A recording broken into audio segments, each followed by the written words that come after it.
Dimulai dengan golongan putri.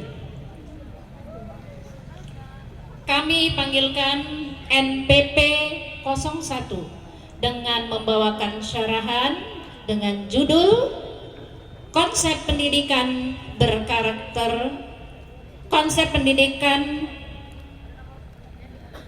Karakter berbasis Al-Quran.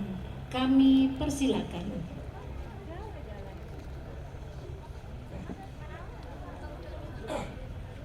Kemudian Vietnam Puan stok apa ya seragam lengkap.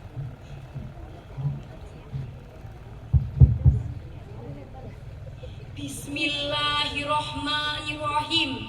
Assalamualaikum warahmatullahi wabarakatuh.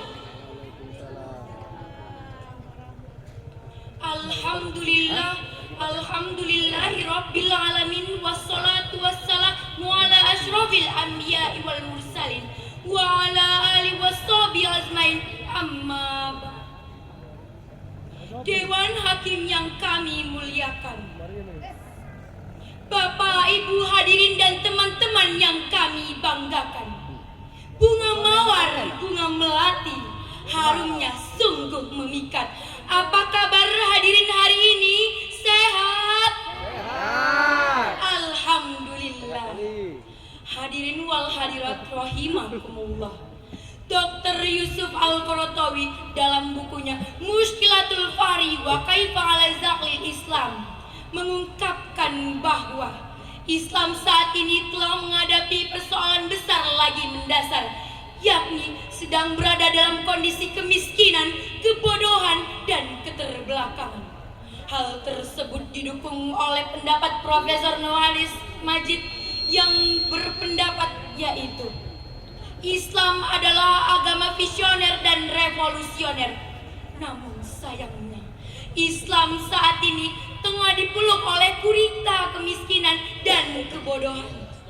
Beranjak dari paparan tersebut, tergugah hati kami untuk menyampaikan sebuah syarahan dengan judul Konsep Pendidikan Berkarakter Berbasis Al-Quran, dengan landasan firman Allah Subhanahu wa Ta'ala dalam Al-Quran Surah Al-Mujadalah ayat 11 sebagai berikut, yang akan dibacakan oleh qari'ah kami serta penerjemahnya berikut ini. Isma'u jayyidan.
Wa iza qilan suzufan suzu yarfa'illahu allazina amanu minkum.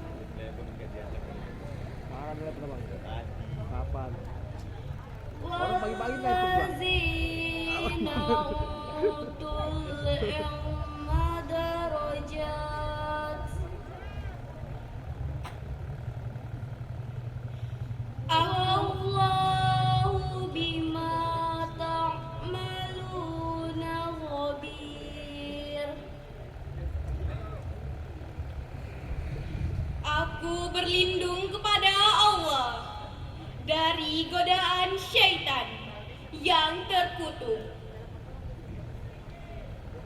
dengan menyebut nama Allah yang Maha Pengasih lagi Maha Penyayang. Wahai orang-orang yang beriman, apabila dikatakan lapangkanlah di dalam majelis-majelis, maka lapangkanlah. Niscaya Allah akan memberi kelapangan untukmu. Dan apabila dikatakan berdirilah kamu, maka berdirilah.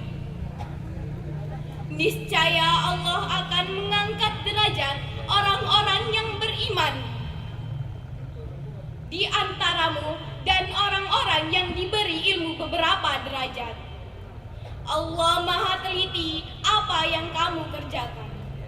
Hadirin rahimakumullah, Dr. Muhammad Sulaiman Al-Aqsari dalam Syubhat Al-Tafsir Al-Qadir menerangkan bahwa barang siapa yang berkumpul dalam diri seseorang iman dan ilmu, maka Allah Subhanahu wa taala akan mengangkat derajat orang tersebut dengan keimanannya dan kadar ilmu pengetahuannya beberapa derajat.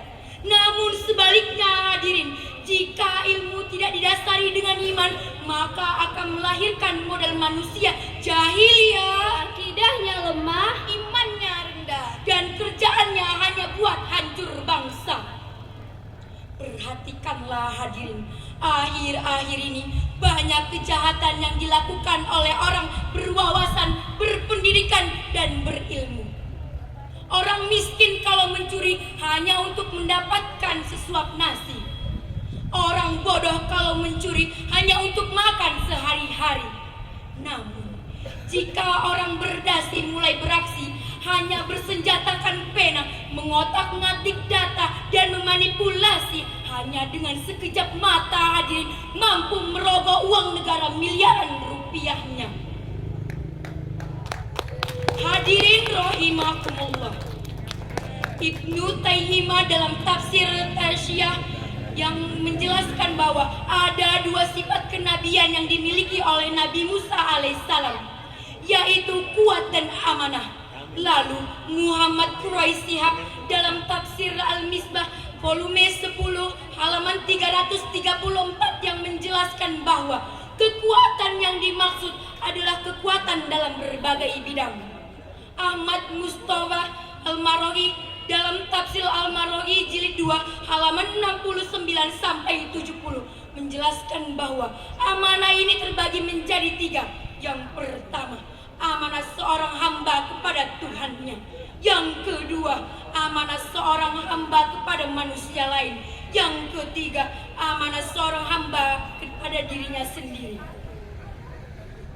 Hadirin, saat ini kita sedang dibuat bingung oleh kualitas generasi muda yang melemahkan dirinya sendiri, baik itu iman, intelektual maupun mental spiritualnya.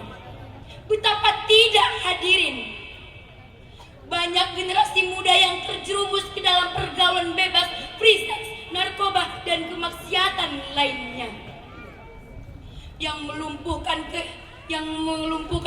fisiknya, yang melumpuhkan intelektualnya, dan meruntuhkan keimanannya. Lantas, apakah yang harus kita lakukan? Sebagai jawabannya, marilah kita dengar Quran Surah An-Nisa ayat 9 sebagai berikut.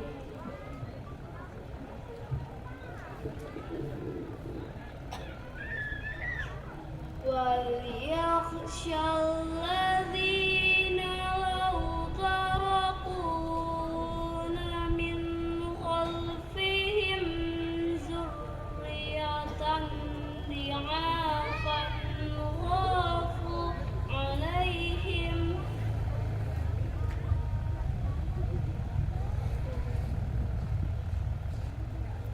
فَلْيَتَّقُوا اللَّهَ وَلْيَقُولُوا قَوْلًا سَدِيدًا. صَدَقَ اللَّهُ الْعَظِيمُ. Dan hendaklah takut kepada Allah orang-orang sekitar mereka yang meninggalkan keturunan yang lemah di belakang mereka. Mereka khawatir terhadap kesejahteraannya. Oleh sebab itu, hendaklah mereka bertakwa kepada Allah dan hendaklah mereka berbicara dengan tutur kata yang benar. Maha benar Allah dengan segala firman-firman-Nya. Hadirin rahimakumullah, dari syarahan yang kami sampaikan dapat ditarik kesimpulan bahwasannya sebagai pemuda kita harus giat dalam berusaha dan tekun dalam beriman. Semoga kita menjadi pemuda yang berguna untuk masa depan. Akhirul kalam, sebuah syair dari kami. Secantik-cantik berdandan, semolek indah dipandang, selaras kata perbuatan, pasti orang pun senang. Sebaris cincin di jari, berias permata intan, elok budi pekerti, harum jadi kenangan untuk Indonesia maju. Sekian yang dapat kami sampaikan. Terima kasih atas segala perhatian. Mohon maaf jika ada kekurangan. Wassalamualaikum warahmatullahi wabarakatuh.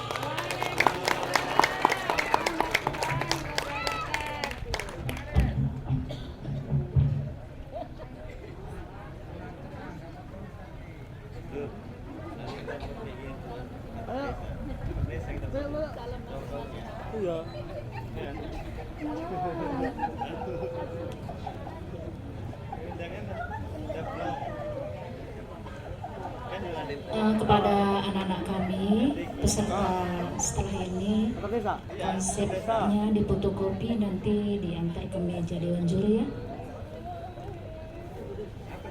Selanjutnya kami panggilkan NPP 02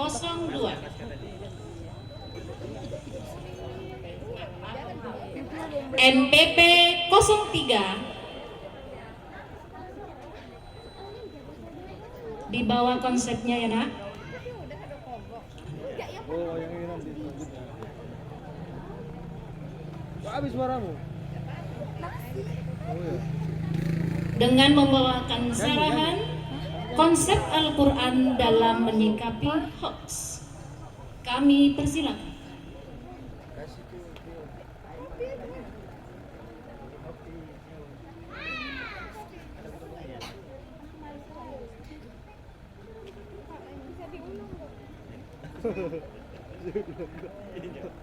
Lali.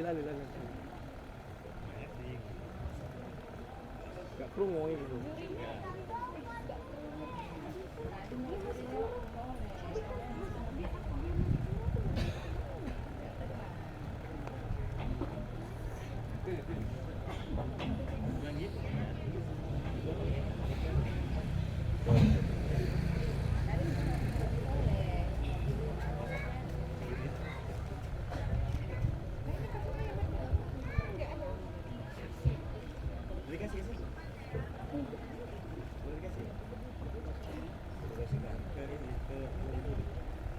Bismillahirrahmanirrahim. Assalamualaikum warahmatullahi wabarakatuh.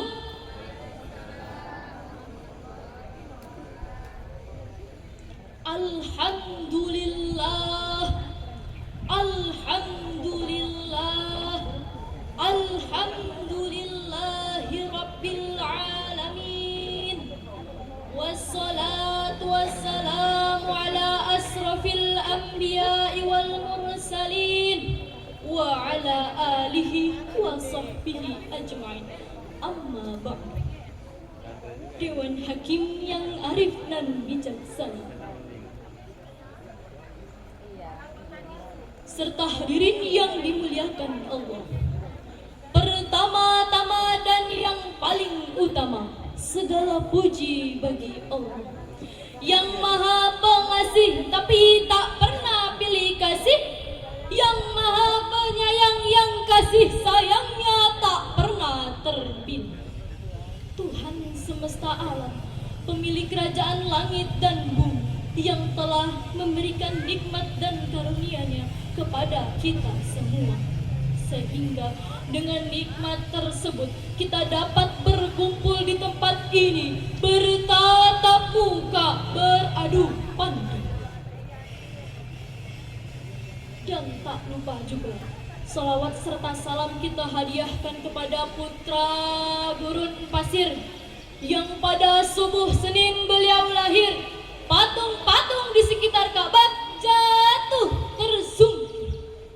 Nabi Allah yang terakhir, Nabi akhir zaman, Muhammad sallallahu alaihi wasallam, yang berlafazkan Allahumma salli ala Sayyidina Muhammad wa ala ali Sayyidina Muhammad. Semoga kita semua termasuk umatnya yang mendapat syafaatnya di yaumil mahsyar kelak. Amin amin ya rabbal alamin. Hadirin yang dimuliakan Allah, perkembangan teknologi informasi dan komunikasi yang sedemikian pesatnya memungkinkan manusia untuk mengakses dan memberikan informasi cukup dari genggaman saja, kapan saja, dan di mana saja melalui media sosial. Berdasarkan data dari We Are Social, jumlah aktif pengguna media sosial di Indonesia pada tahun 2022 sebanyak 191 juta jiwa dengan rata-rata waktu penggunaan 197 menit atau sekitar 3,2 jam per hari.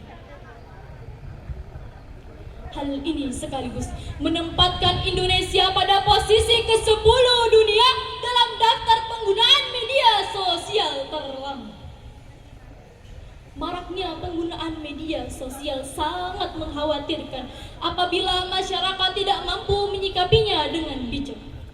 Fenomena hoax atau berita bohong yang mewabah di media akhir-akhir ini sangat memprihatinkan. Jika diukur dari segi dampak, maka berita hoax tersebut memiliki dampak yang sangat besar. Adapun dampak besar yang ditimbulkan oleh berita hoax tersebut, yaitu al-ula. Dampak bagi individu atau penyebar hoax adalah kredibilitasnya turun dan tidak dipercaya lagi. Pelaku juga bisa terjerat pasal 28 ayat 1 Undang-Undang ITE karena telah sengaja menyebarkan berita hoaks dan menyesatkan dengan hukuman maksimal 6 tahun penjara dan denda 1 miliar rupiah. Wasani, dampak bagi masyarakat yakni dapat memecah belah persatuan dan kesatuan bangsa.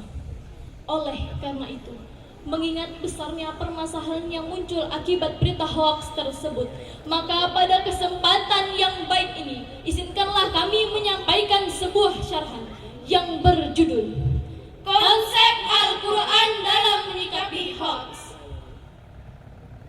Hadirin wal hadirah rahimakumullah. Istilah berita bohong atau hoaks dalam Al-Quran bisa diidentifikasi dari pengertian alif. Kata alif terambil dari kata al-afu, yaitu keterbalikan. Baik material seperti gempa yang menjungkir balikan negeri maupun imaterial seperti keindahan bila dilukiskan dalam bentuk keburukan. Itu kebohongan besar. Yang dimaksud di sini adalah kebohongan adalah pemutar balikan fakta. Lalu timbul pertanyaan, bagaimana konsep Al-Quran dalam menyikapi berita bohong? Sebagai rujukan, marilah bersama-sama kita renungkan firman Allah, Quran Surah An-Nur ayat 15 yang akan dibacakan oleh qari'ah kami yang cantik ini dan diterjemahkan oleh sari tilawah kami yang manis ini. Berikut ini.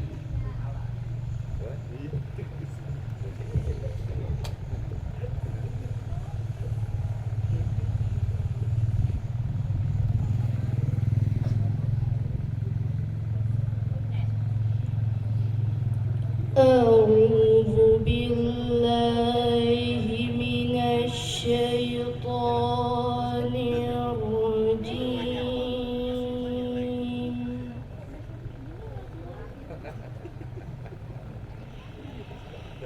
Bismillahirrahmanirrahim.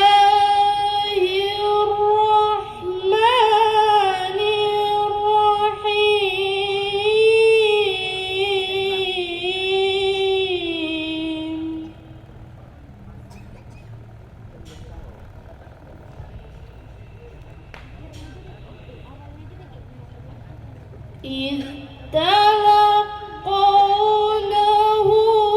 بألسنتكم وتقولون بأفواهكم ما ليس لكم به علم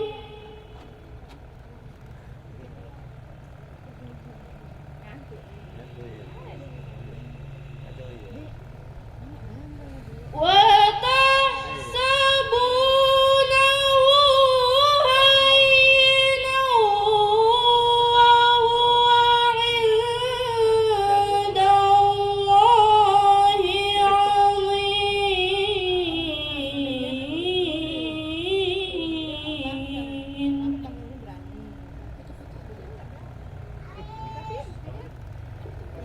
Aku berlindung kepada Allah dari godaan syaitan yang terkutuk dengan menyebut nama Allah yang Maha Pengasih lagi Maha Penyayang. Ingatlah di waktu kamu menerima berita bohong itu dari mulut ke mulut, dan kamu katakan dengan mulutmu apa yang tidak kamu ketahui sedikit juga, dan kamu menganggapnya suatu yang lemah, padahal dia pada sisi Allah adalah besar. Hadirin wal hadirah rahimakumullah. Ayat di atas merupakan suatu gambaran yang mengisyaratkan adanya sikap meremehkan, ceroboh, dan tidak takut dosa atas kesalahan menyebarkan berita bohong. Betul apa betul? Betul. Jalaluddin Mahalli dan Jalaluddin As-Suyuti dalam tafsir Jalalain menjelaskan bahwa ayat ini memberi teguran kepada orang-orang yang menganggap berita hoax itu hal yang ringan, lalu ikut menyebarkannya tanpa mencari kebenarannya terlebih dahulu. Sungguh ia akan mendapatkan dosa yang besar, karena berita hoax ini adalah besar di sisi Allah Subhanahu wa Ta'ala. Di dalam Islam sudah jelas dinyatakan bahwa menyebarkan berita hoax itu adalah perbuatan dosa besar yang akan merugikan orang lain dan juga diri sendiri. Jika virus corona melanda baru-baru ini hanya akan menyerang dan mematikan orang-orang dengan sistem imun yang lemah, maka wabah kebohongan bahayanya akan berdampak fatal bagi siapa saja. Tak pandang seorang penguasa, tak pandang seorang ulama, Tak pandang seorang pengusaha, bila mereka diposisikan paksa berhadapan dengan media sosial, niscaya lebih binasa karena kejahatan para pendusta. Hadirin wal hadirah rahimakumullah. Umat muslim dianjurkan untuk selalu berpikir positif saat menerima berita yang mengandung unsur-unsur provokasi ataupun berita yang belum tentu jelas kebenarannya. Apalagi berita hoax ini menyangkut saudara seiman, keluarga sendiri, atau orang yang dikenal, maka tak ada hak bagi seseorang untuk memvonis orang lain sebelum mengetahui berita sebenarnya. Selanjutnya, umat Islam dianjurkan untuk bertabayun agar terhindar sekaligus meminimalisir masifnya peredaran media di jagat media sosial. Hal ini telah difirmankan Allah dalam Quran Surah Al-Hujurat ayat 6 yang akan kembali dibacakan oleh qari'ah kami yang cantik ini dan diterjemahkan oleh sari tilawah kami yang manis ini. Berikut ini.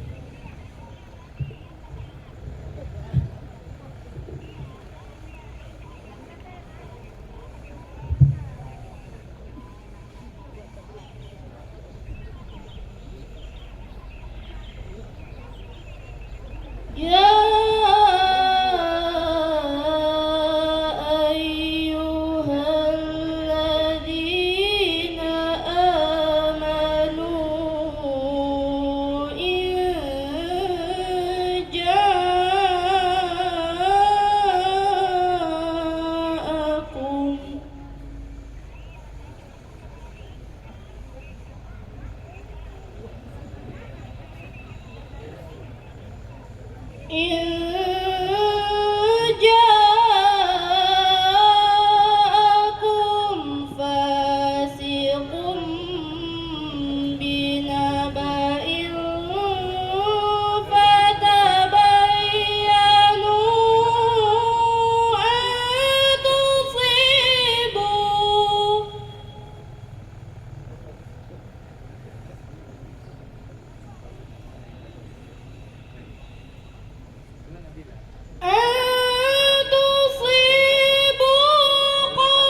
تصبحوا على ما فعلتم نادمين.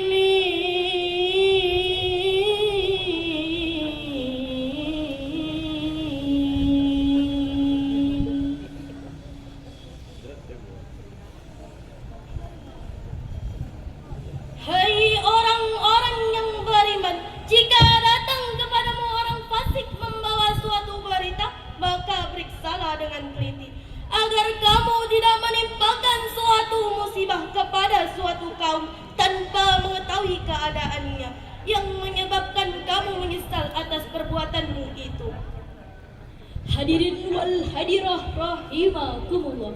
Melalui surah Al-Hujurat ayat 6 tersebut, Al-Quran memberi pedoman bagi umat Islam bahwa kita harus bersikap bijak dan kritis dalam menyikapi berita dari berbagai sumbernya.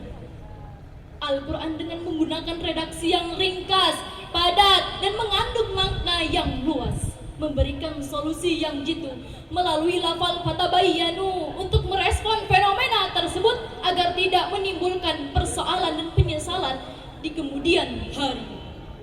Cempedak ditanam di samping perigi, Buah cempedak tiada berduri. Teliti dan menerima informasi agar tak menyesal di kemudian hari. Dari uraian di atas dapat kita ambil kesimpulan, yaitu al-ula, menyebarkan berita hoaks adalah perbuatan dosa besar yang akan merugikan orang lain dan juga diri sendiri. wasani, Sebagai umat Islam, hendaknya kita tidak ikut menyebarkan berita yang belum tentu jelas kebenarannya, serta bertabayyun. Jika menerima berita yang mengandung unsur provokasi yang dapat memecah belah persatuan dan kesatuan bangsa. Hadirin yang dimuliakan Allah, demikianlah syarhan yang dapat kami sampaikan. Sebelumnya, kami akan menyampaikan sebuah pantun. duduk di taman si putri bangsawan, jaringga lentik memetik keristan. Silap dan salah mohonlah dimaafkan agar selamat di hari pembalasan. Sebelum kami akhiri syarhan kami ini, kami tutup dengan Sadaqallahul azim.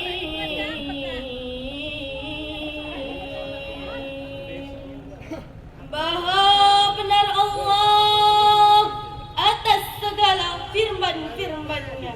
wabillahi taufik wal hidayah wabirridha wal inayah wal afwa minkum wassalamu alaikum warahmatullahi wabarakatuh.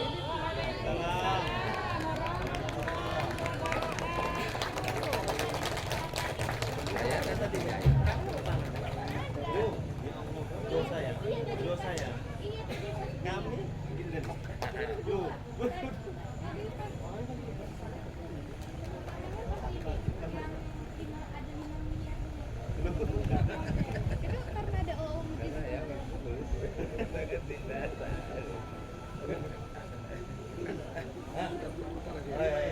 Bapak Ibu hadirin wal hadirah rahimakumullah. Selanjutnya kami panggilkan NBP 05.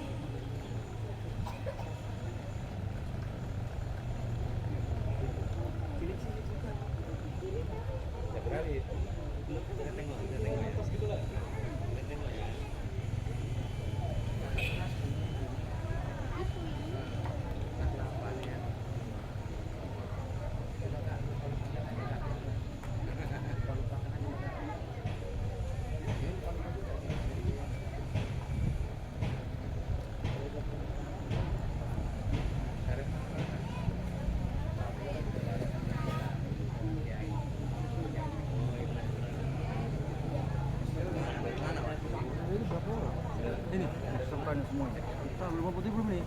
Hah? Belum putih belum? Belum tadi. Enggak kau butuh tadi. Ada kau butuh.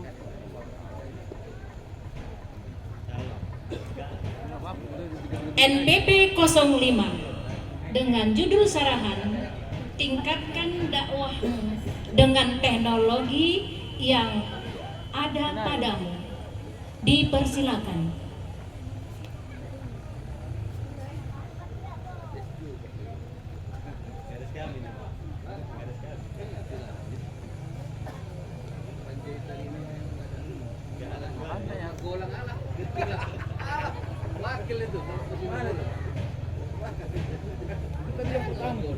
Kedua, ketiga.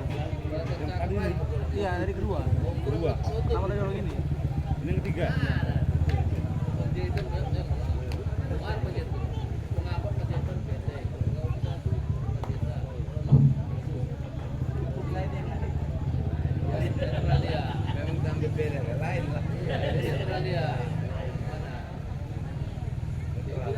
Bismillahirrahmanirrahim. Assalamualaikum warahmatullahi wabarakatuh. Alhamdulillahilladzi an'amana bi ni'matil iman wal islam wa bihi nasta'inu ala umurid dunya waddin. Nusalli wa nusallim ala sayyidina Muhammadin wa ala alihi wa sahbihi ajmain, amma ba'du. Dunia tempat tinggal kita sekarang terus mengalami perkembangan melalui berbagai macam inovasi baru dalam ilmu pengetahuan dan teknologi, sehingga segala sesuatu yang terjadi dalam kehidupan manusia menjadi lebih mudah, pekerjaan menjadi lebih ringan, dan menerima informasi menjadi lebih cepat. Lantas, informasi seperti apa yang biasa diterima oleh masyarakat? Berdirinya kami di sini dalam musabaqah syarhil Quran akan membawakan syarah dengan judul Tingkatkan dakwahmu dengan teknologi yang ada padamu. Dewan Hakim dan hadirin jamaah rahimakumullah. Teknologi masa kini berkembang dengan pesat, cepat, dan begitu dahsyat sehingga banyak perubahan yang terjadi sebagai dampak perkembangan teknologi dari segi bangunan hingga menyiarkan kebaikan. Bagaikan dua mata pisau, perkembangan teknologi memberikan dampak yang sangat besar sekaligus ancaman bagi praktik ibadah keagamaan dalam menebar dakwah di jalan Allah. Dakwah adalah sebuah usaha untuk mengubah manusia dari keadaan yang tidak baik menjadi lebih baik dan sempurna dalam berbagai aspek kehidupan. Kita sebagai generasi pemuda-pemudi harus tetap menebarkan agama Allah dengan menggunakan alat elektronika yang telah ada. Walaupun tentunya tidak bebas dari berbagai kendala dan tantangan, tidak menjadikan kita lupa untuk terus menebarkan nilai-nilai Islami. Sebagaimana firman Allah dalam Al-Quran Surah Ali Imran ayat 104 sebagai berikut.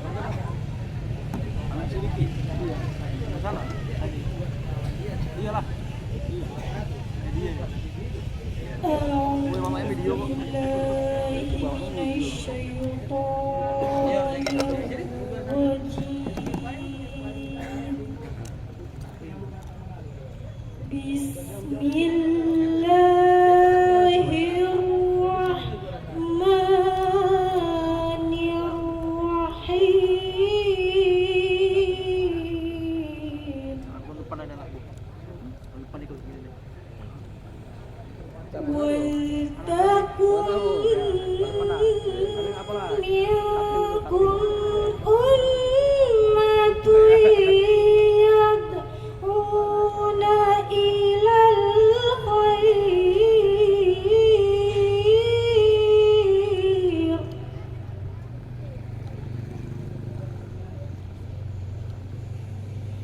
يدعون إلى الخير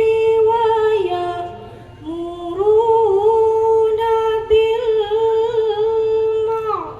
بالمعروف وينهون عن المنكر Apa dia? Panggil cepat. وأولئك Ulang nama dia, saya kurang itu. Ulang dua. Siapa dia?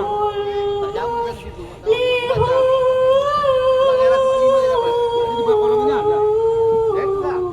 Kekurangannya. Aku berlindung kepada Allah yang maha dari godaan setan yang terkutuk dengan menyebut nama Allah yang maha pengasih lagi maha penyayang.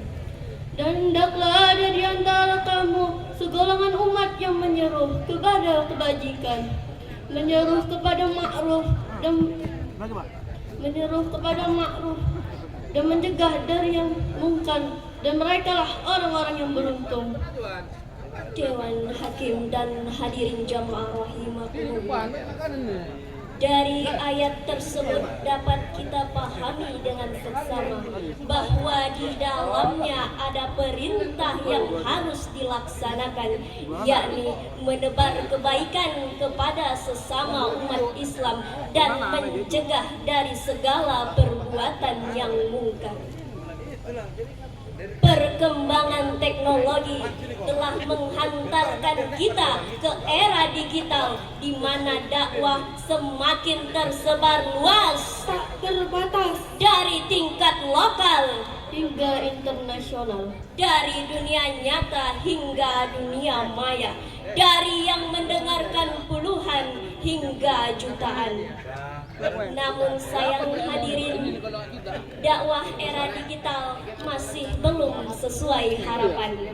Masih banyak media yang diisi oleh tayangan-tayangan yang meresahkan pikiran dan hati, seperti tayangan Pornografi dan porno aksi. ragam berita kontroversi, ancaman hoaks dan provokasi. Bingung dia nih, apa alamat jangan. Bahkan media juga sebagai penyebaran ideologi yang dapat mengubah jati diri bangsa ini. Jika ini dibiarkan hadirin, maka generasi muslim akan semakin terdegradasi. Udah jatuh tempo dia. Dewan Hakim dan hadirin jamaah rahimakumullah, dalam menyiarkan nilai-nilai Islami dengan menggunakan teknologi masa kini haruslah dengan perkataan yang lemah lembut, tidak kasar dan tidak tercela. Dakwah era digital adalah dakwah yang menginspirasi, Bukan memprovokasi. apalagi memancing emosi. Dakwah yang mengajak bukan mengejek, yang menyebar kebaikan bukan kebencian, yang memberi rahmat bukan laknat, yang saling merangkul bukan memukul. Hal tersebut dapat kita pahami bersama sebagaimana Allah berfirman dalam Al-Quran Surah An-Nahl ayat 125 sebagai berikut.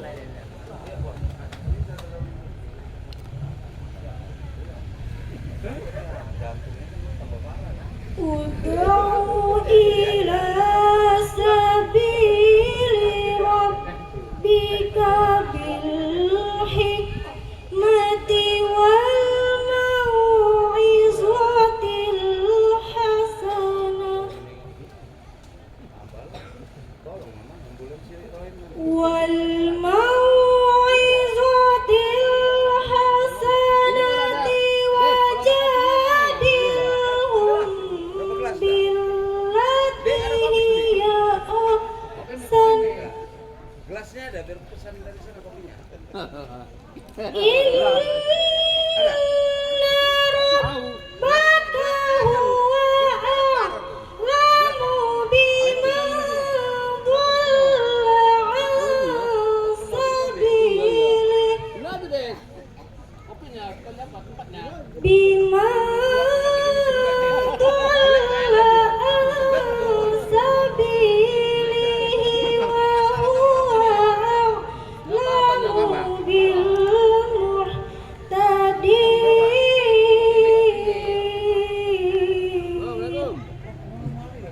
Sesungguhnya manusia. Ya. Udah tadi pagi. Iya. Ada dua. Sesungguhnya manusia kepada jalan Tuhanmu dengan hikmah dan pelajaran, dan bantalah mereka dengan cara yang baik. Dan sesungguhnya Tuhanmu tahu, dialah yang lebih mengetahui tentang siapa yang tersesat di jalannya. Dan sesungguhnya dialah yang mengetahui tentang siapa yang tentang orang-orang yang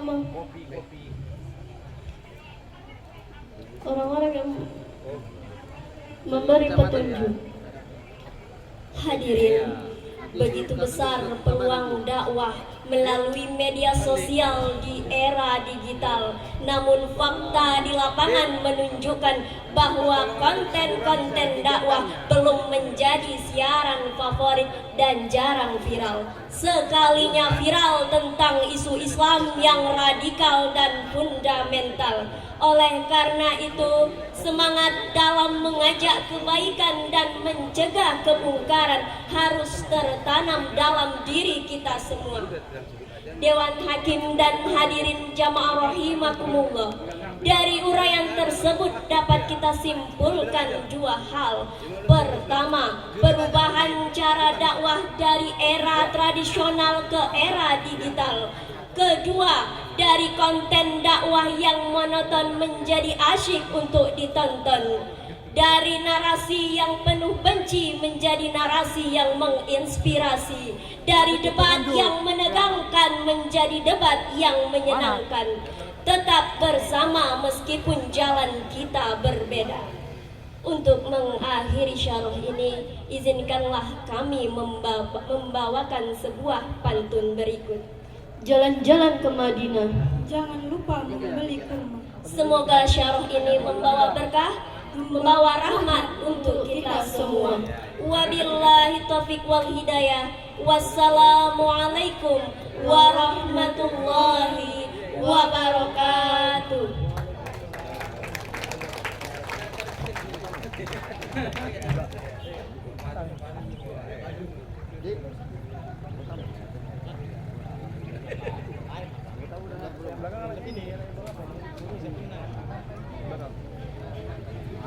Kamu dulu kan orang dua nih.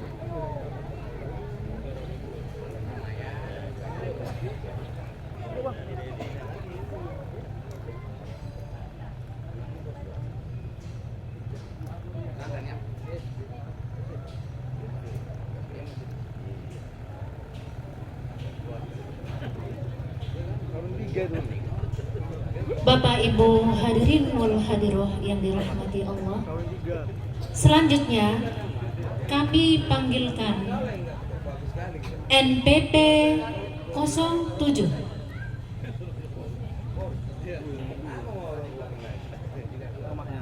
dengan membawakan syarahan konsep pendidikan karakter berbasis Al-Quran. Kami persilakan.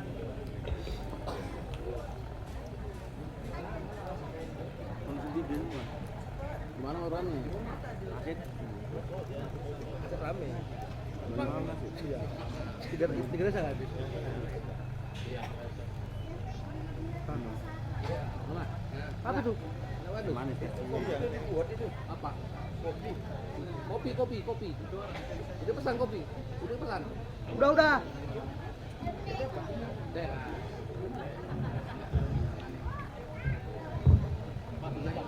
Oke. Bismillahirrahmanirrahim. Assalamualaikum warahmatullahi wabarakatuh.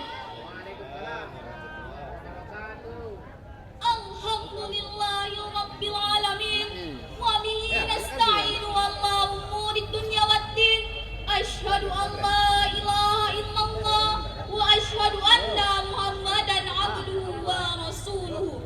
La nabiyya ba'da, amma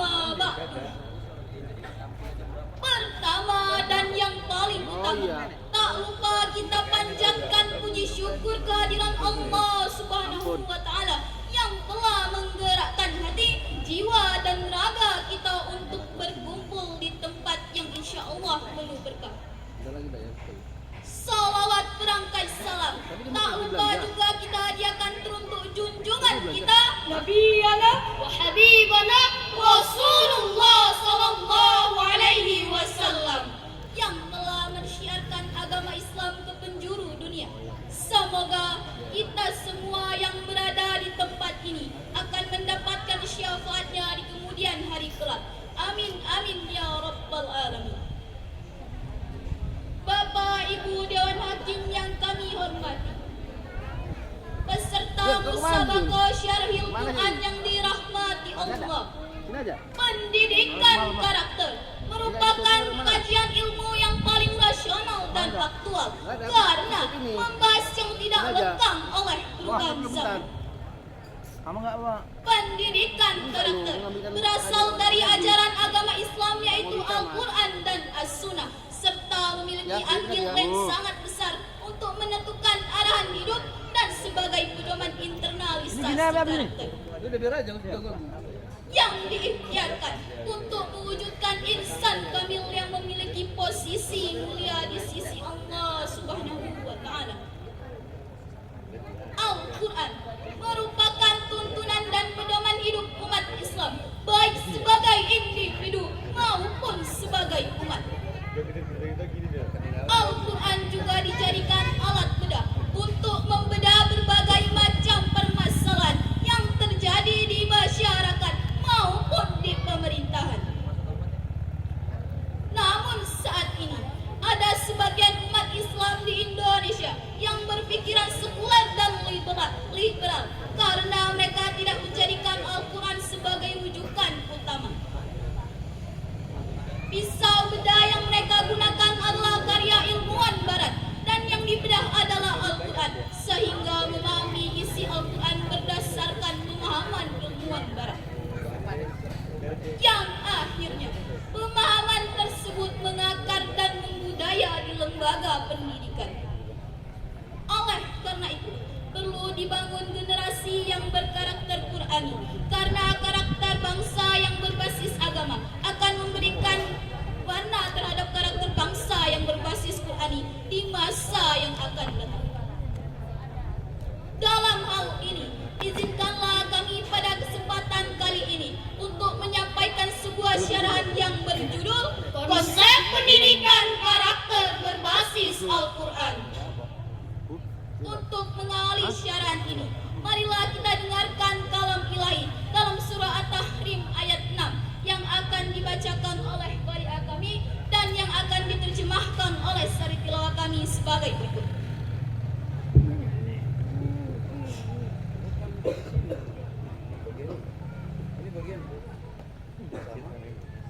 A'udzu billahi minasy syaithanir rajim.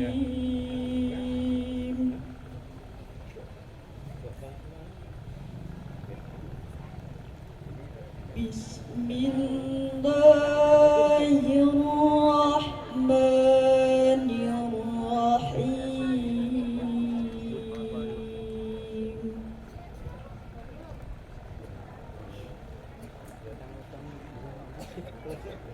Ya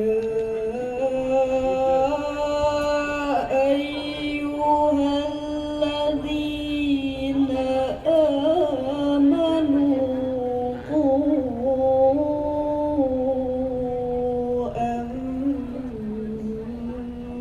anfusakum wa ahlikum nara.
akan membahas bagaimana cara mendidik keluarga yang baik dalam Islam.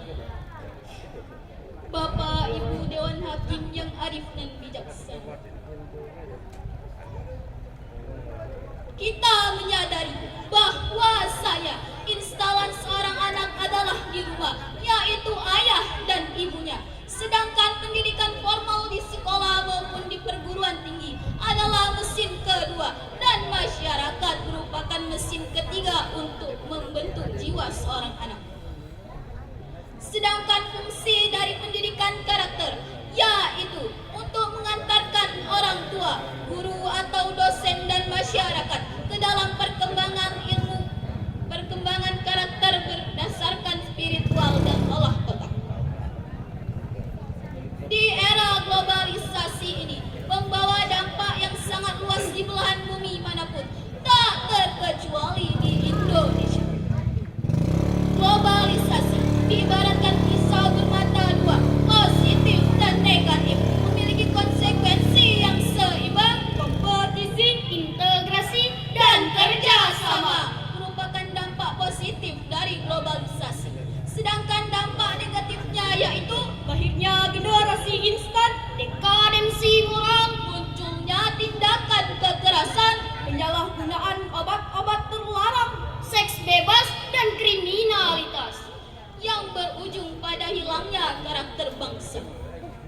Luqmanul Hakim, seorang pemberi nasihat, memberikan petunjuk kepada kita bagaimana cara membangun akhlak yang baik dalam Islam, yakni dengan memperkokoh fondasi akidah. Karena dengan akidah yang kuat akan menjadi benteng bagi manusia dari hal-hal yang dapat merusak akhlak. Seperti halnya dalam surah Al-Luqman ayat 13 yang akan dibacakan oleh qari'ah kami dan yang akan diterjemahkan oleh sari tilawah kami sebagai berikut.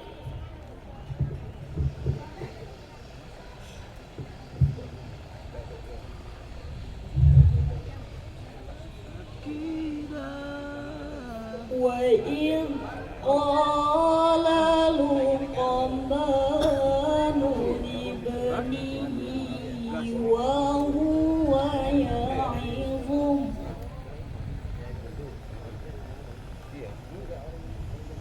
وَهُوَ يَعِظُهُ يَا بُنَيَّ لَا تُشْرِكْ بِاللَّهِ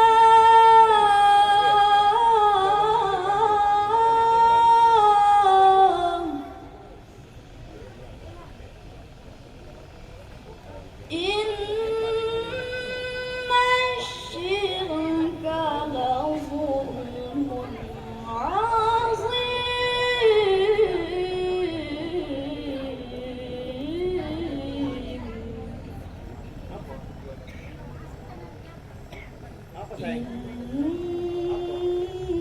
إِنَّ الشِّرْكَ لَظُلْمٌ عَظِيمٌ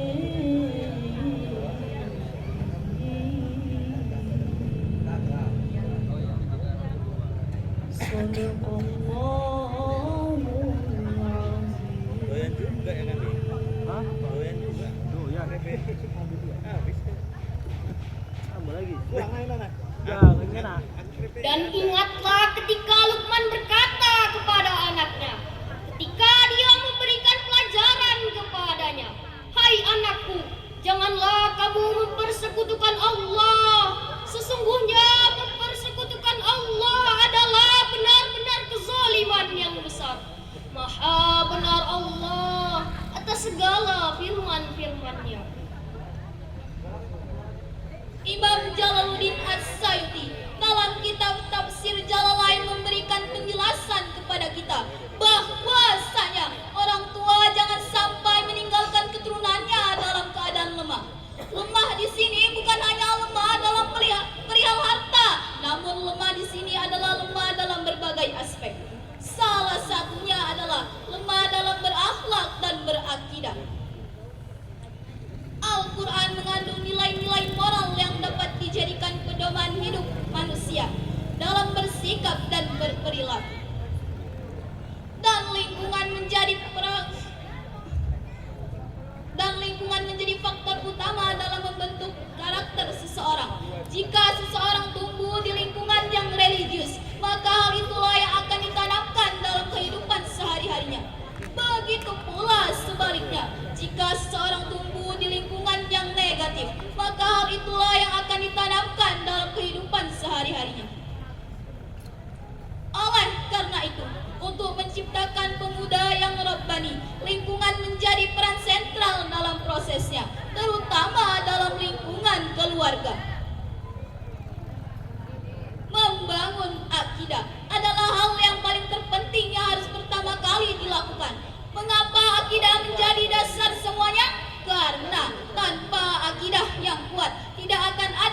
semangat untuk beribadah. Dan tanpa ibadah yang baik, tidak akan ada akhlak yang baik.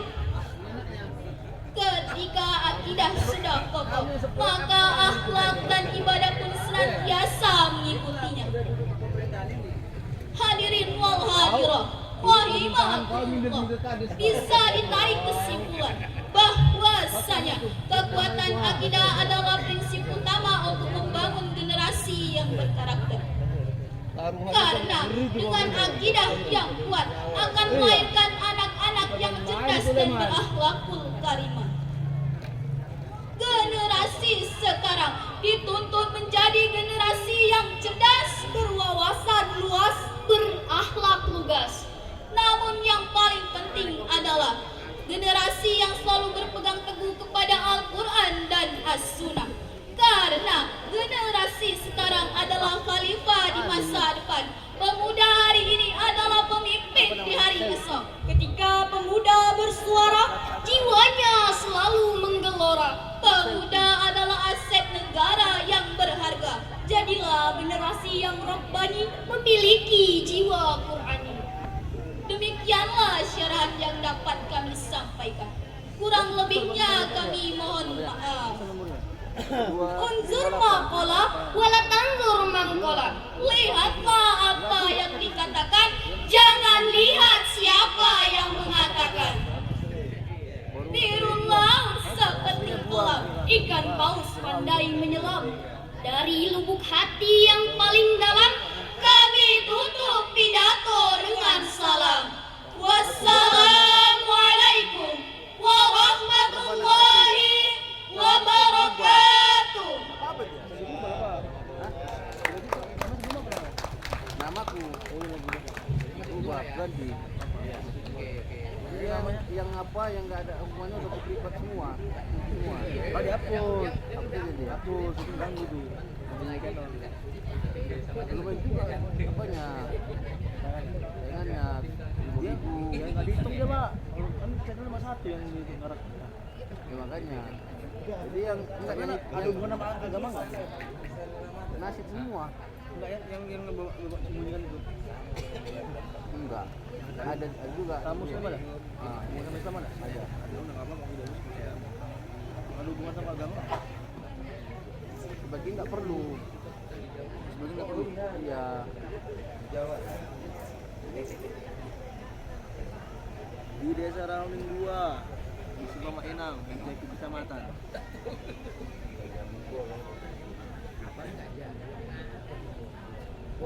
Jadi kemudian pulau Taruh baik uang biar apa siap kerja malam udah pasti. Bapak Ibu hadirin wal hadirah rahimakumullah. Selanjutnya kami panggilkan NPP 011 dengan membawakan syarahan dengan tema Jaga Bumi, Selamatkan Negeri. Kami persilakan.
berdoa seolah-olah mengucapkan pujian dan syukur kepada Sang Pencipta alam dan insan.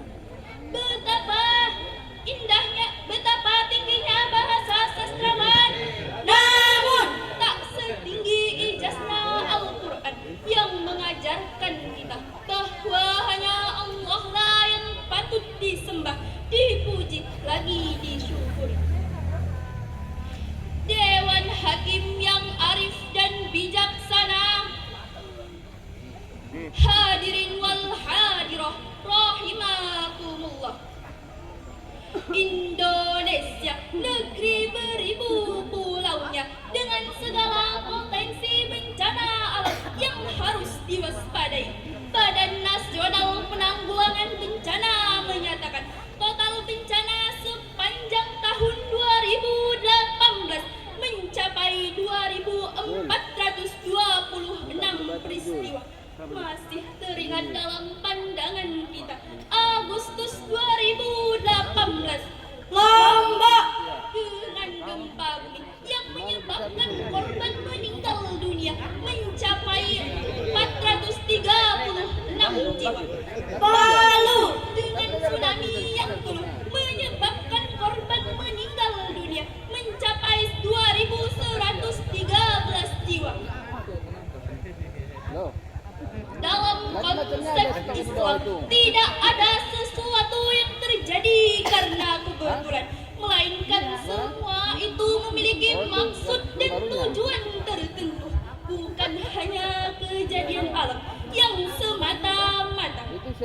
Allah Subhanahu wa Ta'ala telah tegaskan juga tidak. Seringkali terjadi suatu kejadian dihubungkan dengan azab atau pembinasan, padahal semua itu memiliki 3 macam artian, yaitu azab dari Allah karena banyaknya dosa yang dilakukan, ujian dari Allah untuk meningkatkan iman dan takwa, serta sunnatullah dalam arti gejala alam atau hukum alam. Allah Subhanahu wa Ta'ala telah berfirman di dalam sebagian ayat-ayat Al-Quran yang selaras dengan syarahan yang sedang kami sampaikan dengan judul Jaga Bumi, Selamatkan Negeri, yang sesuai dengan firman Allah dalam surah Ar-Rum ayat 41 yang akan dibacakan oleh qari'ah kami dan akan diartikan oleh sari tilawah kami sebagai berikut.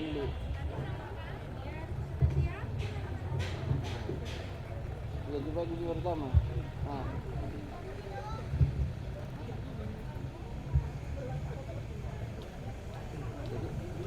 A'udzu billahi minasy syaithanir rajim. Bismillahirrahmanirrahim. Zaharal fasadu fil barri wal bahri bima kasabat aydin nas liyudhiqahum ba'dalladhi 'amilu la'allahum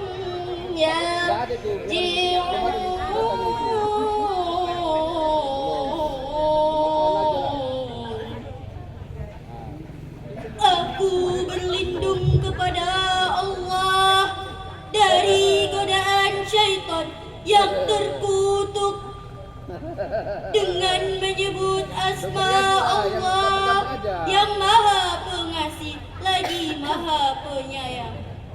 Dan janganlah kamu merusak bumi setelah diciptakannya dengan baik.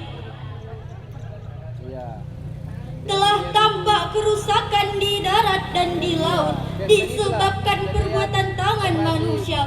Allah menghendaki agar mereka merasakan dari akibat perbuatan ketakutan mereka, agar mereka kembali ke jalan yang benar. Quran Surah Ar-Rum ayat 41.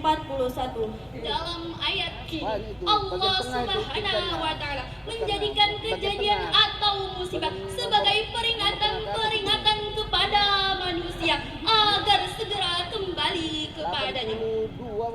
Oleh karena itu, apabila perbuatan tangan manusia yang merusak lingkungan masih terus dilakukan, berbagai bentuk kemaksiatan masih terus merajalela, seperti kemaksiatan yang dilakukan oleh para pengusaha, yaitu praktek-praktek korupsi, Kekayaan negara dimanipulasi, ketidakadilan silih berganti.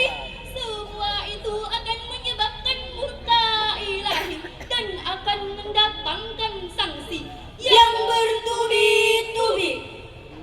Allah Subhanahu wa Ta'ala telah tegaskan juga di dalam Al-Quran mengenai larangan kerusakan dalam surah Al-A'raf ayat 56 yang akan dibacakan oleh qari'ah kami dan akan diartikan oleh sari tilawah kami sebagai berikut.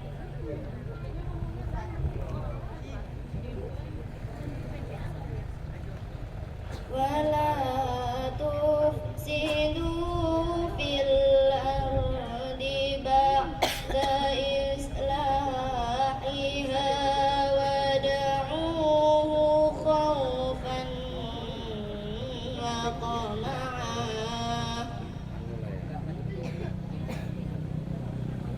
Inna rahmatallahi qaribun minal musyrikin.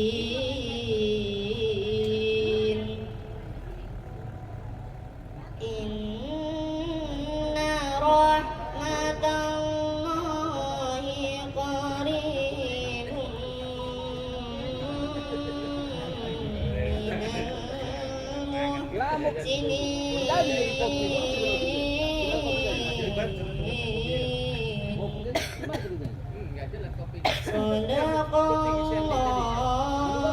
Jadi bikin ulang dia. Aliyul Azim.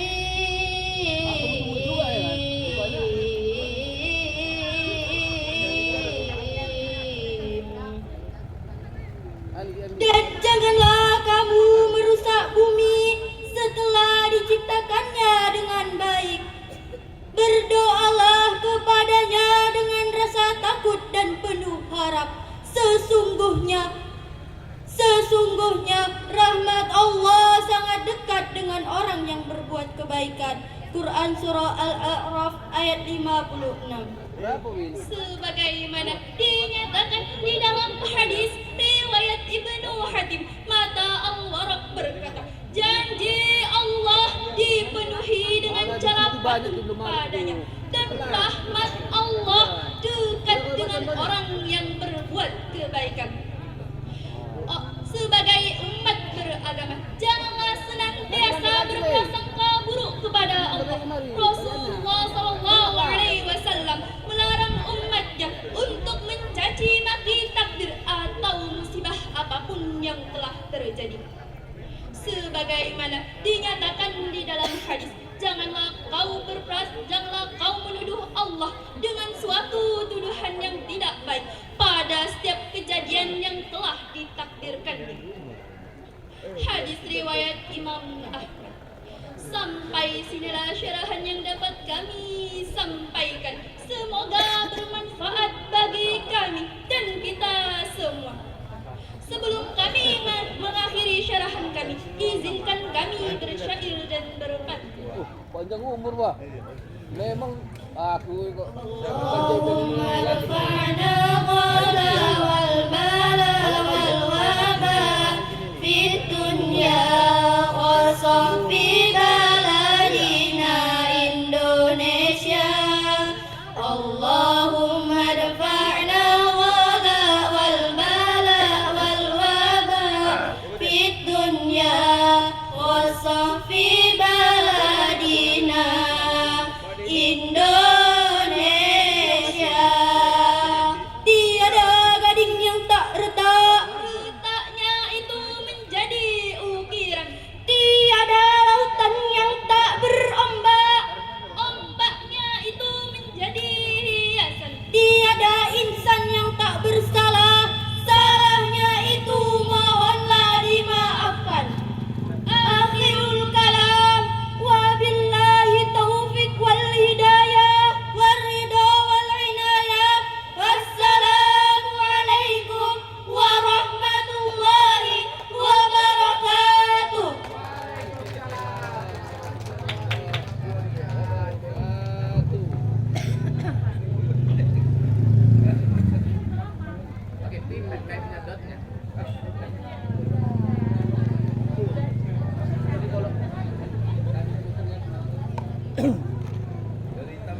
Editornya kena.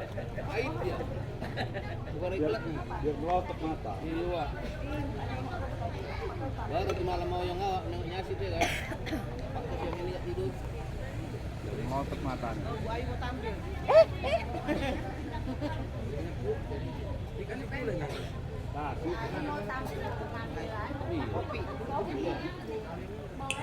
Baiklah, Bapak Ibu hadirin wal hadiroh yang dirahmati Allah. Selanjutnya kami panggilkan NPP 013 dengan membawakan syarahan konsep Al-Quran dalam menyikapi hoax. Kami persilakan. Ke depan ya. Kemarin kita jadi pasang nonton.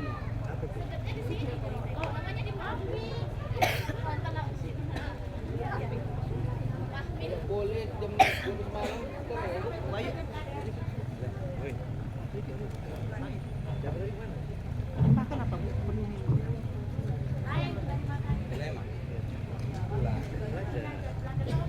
Mana dia? Andi masuk YouTube lah Nan. Ibu tadi lewat. Dia makan nggak tahu. Pak Udin, dia apa dia Pak Udin?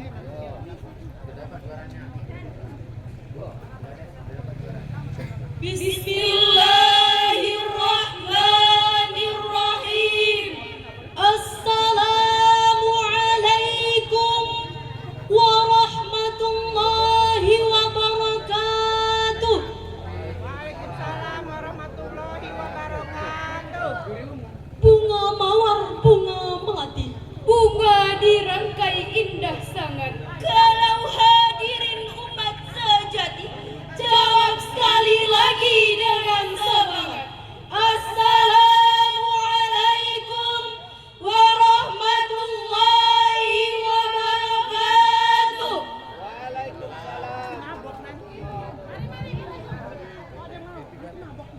Alhamdulillahi rabbil alamin.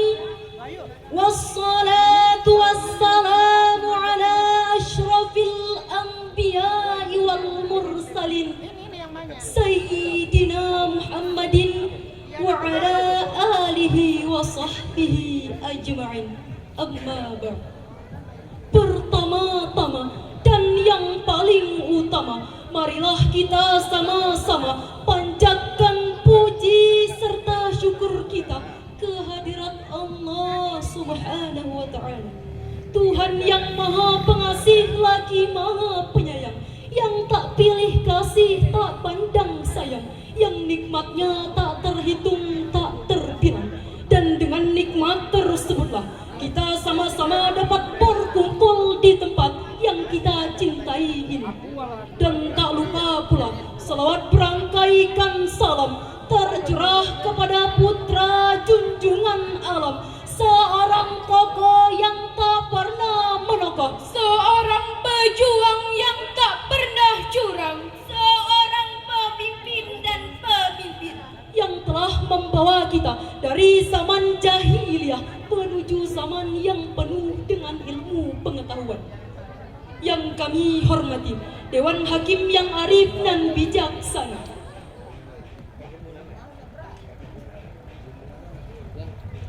bertintakan kejujuran, berbukukan keadilan, bermahkotakan kasih sayang. Dan tak lupa pula yang kami hormati hadirin wal hadirah rahimakumullah. Dapat kita lihat saat ini bahwa perkembangan teknologi digital memberikan dampak positif sekaligus negatif terhadap perilaku sosial, budaya, ekonomi, maupun politik. Bagi pelaku bisnis atau pengusaha, media sosial dapat memberikan dampak positif yang signifikan terhadap penjualan. Namun, jika kita melihat dampak negatifnya, tidak kalah dahsyat efek yang ditimbulkan dari penyalahgunaan media sosial. Penyebaran berita hoaks merupakan suatu fenomena yang mengancam ukhuwah Islamiyah dalam berbangsa dan bernegara.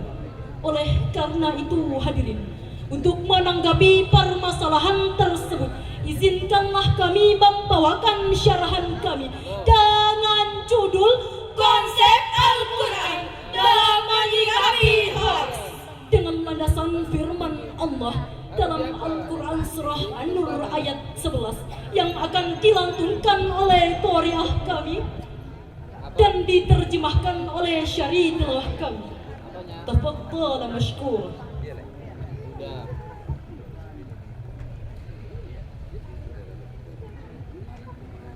Tadi kan ditanya jurusan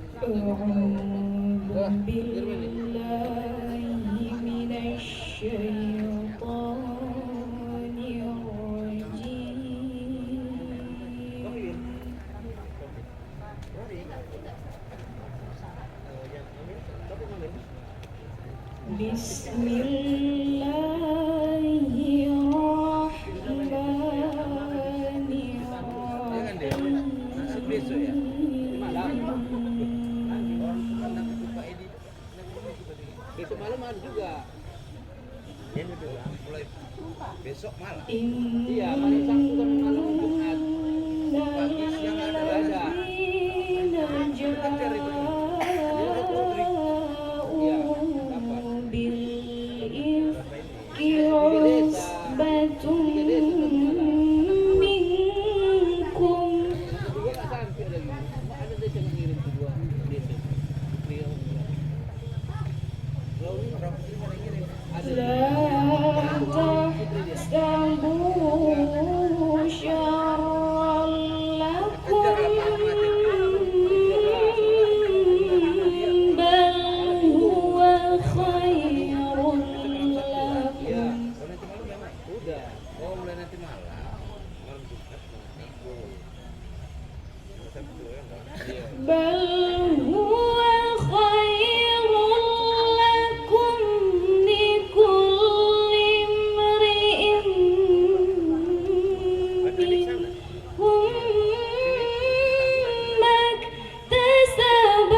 Setiap orang dari mereka akan mendapat balasan dari mereka.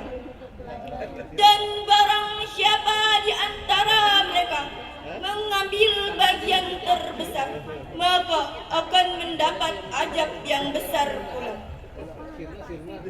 Hadirin yang dirahmati Allah, dari firman tersebut ada sebuah cerita dari kaum munafik yang menyebarkan berita kebohongan. Berita bohong tersebut mengenai Aisyah radhiyallahu anha, Ummul Mukminin, setelah perang pada Bani Mustalik pada bulan Sya'ban 5 Hijriah. Perang tersebut diikuti oleh kaum munafik dan turut pula Aisyah radhiyallahu anha bersama Nabi sallallahu alaihi wasallam.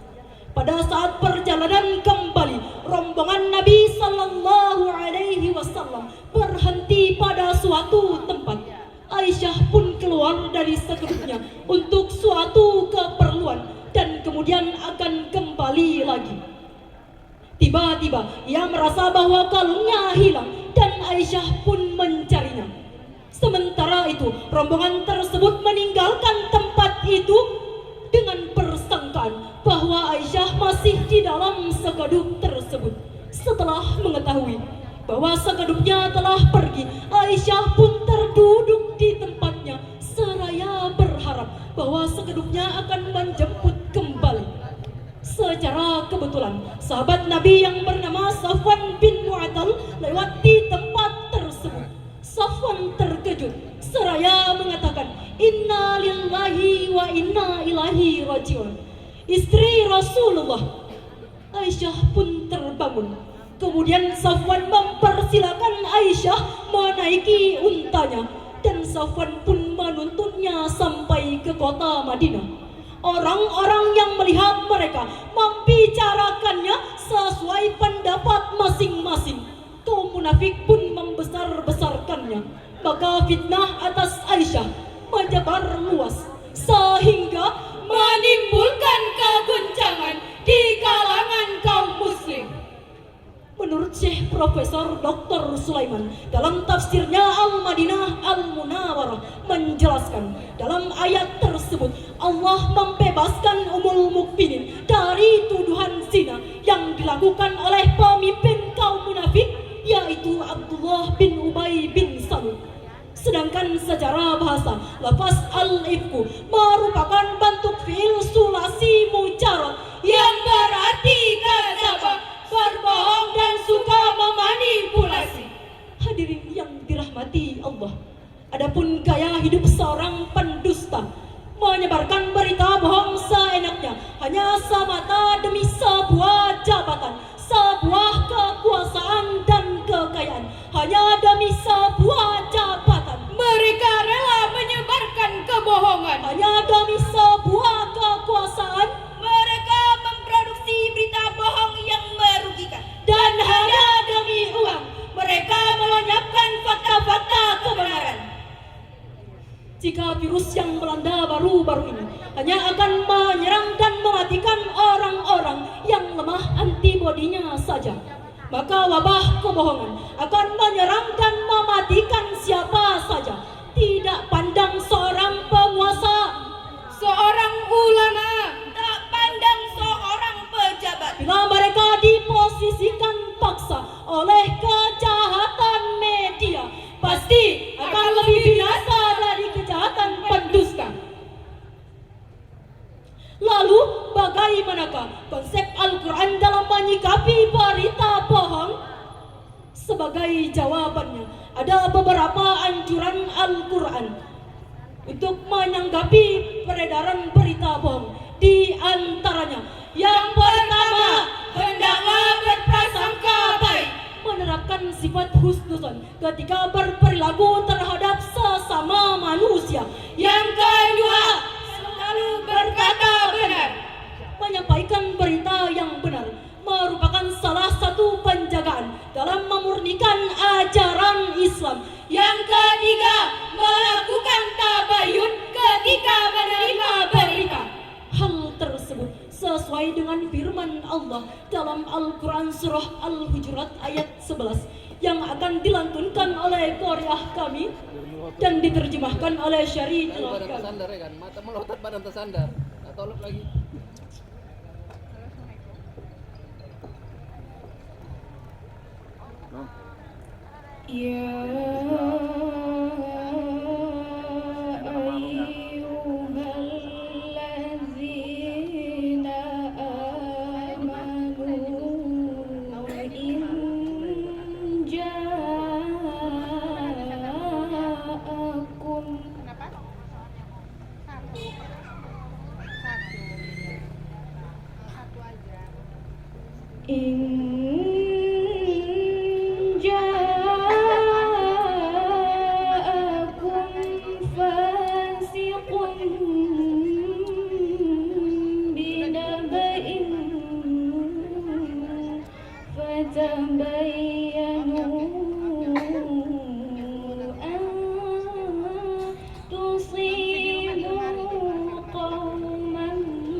فتصبحوا على ما فعلتم نادمين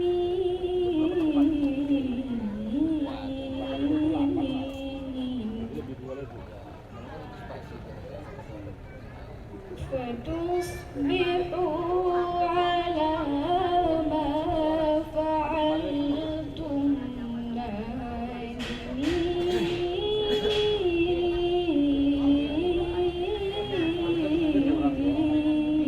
Karena 3 mejanya 2. Kalau orangnya 3. Nanti apa? Sadaqallahul azim.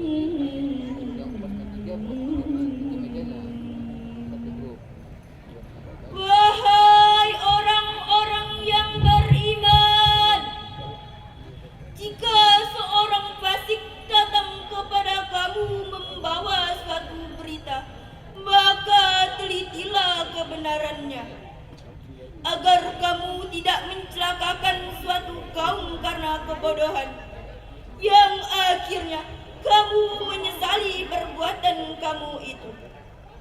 Maha benar Allah dengan segala firman-firman-Nya. Ma'asyiral muslimin wal muslimat rahimakumullah. Dari firman tersebut dapat diambil kesimpulan bahwa ketika kita menerima berita, seharusnya kita melakukan tabayun atau teliti ketika menerima berita. Dan hendaknya tokoh-tokoh agama dapat melakukan upaya cek-recek, konfirmasi dan informasi dalam menerima berita, agar berita yang disampaikan dapat bermanfaat bagi masyarakat.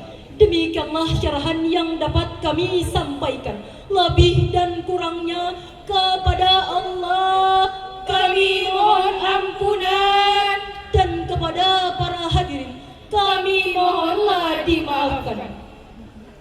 Kalau ada jarum yang patah, jangan disimpan dalam lemari. Kalau ada kata-kata kami yang salah, jangan dilaporkan ke kantor polisi. Akhirul kalam. Billahi taufiq wal hidayah. Waridho wal inayah. Wassalamualaikum warahmatullahi wabarakatuh.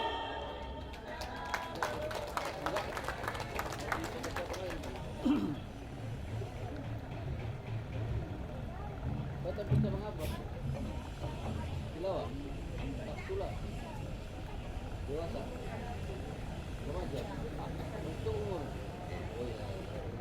20 berapa remaja? 7 ya? Enggak, maksimal. 20 ya?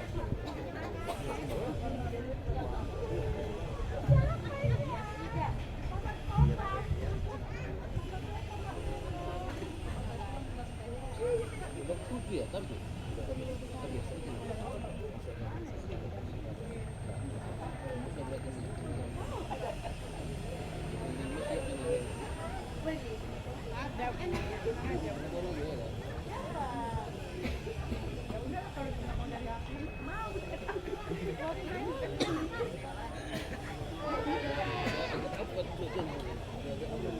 Bapak, Ibu, hadirin wal hadiroh yang dirahmati Allah, NPP 013 adalah golongan